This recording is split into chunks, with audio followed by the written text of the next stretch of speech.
ఒకరోజు మురళి వాళ్ళ నాన్నగారికి జీతం వచ్చింది.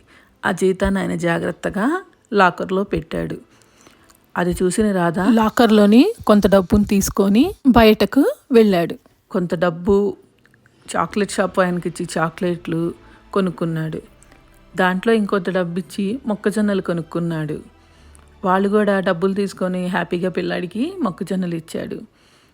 ఐస్ క్రీమ్ షాప్కి వెళ్ళి ఆయనకు కూడా కొంత డబ్బు ఇచ్చి కావాల్సిన ఐస్ క్రీమ్స్ కొనుక్కొని తిన్నాడు.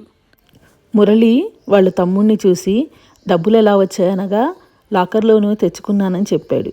అలా అడగకుండా డబ్బులు తీసుకురాకూడదు, అలా ఖర్చు చేయకూడదని తిట్టాడు. వెళ్ళి వాళ్ళ నాన్నకి జరిగింది చెప్పాడు. రాధ వాళ్ళ నాన్న కొడతాడని భయం వేసి ఏడవడం మొదలుపెట్టాడు.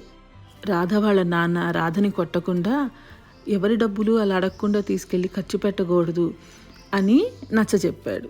ప్రేమగా దగ్గరికి తీసుకున్నాడు. పిల్లలు తెలియక ఏదైనా తప్పు చేస్తే ప్రేమగా నచ్చ చెప్పాలి కానీ కొట్టకూడదండి.